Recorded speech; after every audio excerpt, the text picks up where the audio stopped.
My parents punished me because my brother had no friends, so he took it upon himself to prove why he had none, and they still sided with him. So I had to resort to drastic measures to finally get through to them, and it did not go as expected. My parents salivate on the ground my brother walks on, and today I'm sharing how karma finally caught up with them at my wedding. Growing up, there were two sets of rules, one for my brother and one for me. All he had to do was say the words, "Lily did," followed by something I supposedly did wrong, and I'd be punished immediately. No questions were asked, and I'd be immediately bent over my parents' knee and disciplined. Sometimes they did it so hard it hurt to walk. Once when I was 7, he told our parents I had broken one of his model airplanes. I was disciplined and sent to my room without dinner, despite the fact that I had been at a friend's house all afternoon. The worst part was that if he did something wrong, I would be the one to get punished too. If I caught him red-handed, I'd get in trouble for not minding my own business. Family outings were always to places he wanted to go, even during events meant to celebrate me. My high school graduation dinner, we went to his favorite seafood restaurant despite knowing I'm allergic to shellfish. "You can order a salad," my dad suggested. And as my brother got older, I missed the days where he ignored me or just acted entitled, because it wasn't long before I was covered in bruises from becoming his personal punching bag. But everything changed in middle school. His friends gradually disappeared, either moved away or realized what a jerk he was. I only discovered my brother had become a social outcast because we attended the same school. One day during lunch, I overheard some kids from his grade talking about him. "Gosh, Mosky is such a nightmare. Did you hear how he made fun of Mr. Peterson's dead daughter yesterday?" I, on the other hand, was generally well liked. I wasn't the most popular girl, but I had genuine friends who enjoyed my company. Once he noticed this difference, I somehow became even more of his constant target. He started making up elaborate stories about me to get me grounded. My parents started saying things like, "Your brother says those kids are troublemakers," or "Why can't you be happy staying home like your brother?" And of course, when I told them he was wrong, they'd hit me with the "he's older and knows better." The only thing that saved me from complete isolation was my network of cousins who lived nearby. And one day, I finally came clean. They invited me to join them for a mall trip, and while we were away from my parents, I took advantage of the situation. My younger self bluntly admitted I couldn't go, because my parents banned me from having friends since my brother couldn't keep any. This comment spread through the family grapevine like wildfire,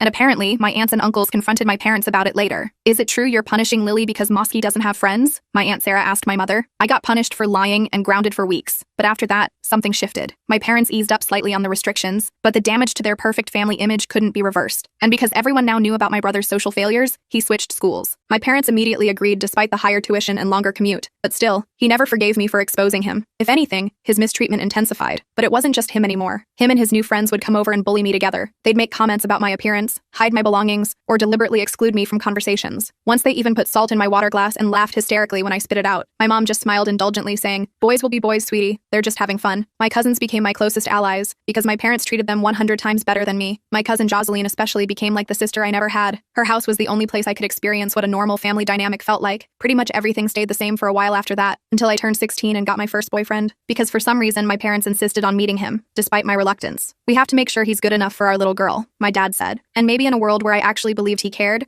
this would be touching. But my boyfriend wanted to meet them, so one day I gave in, and he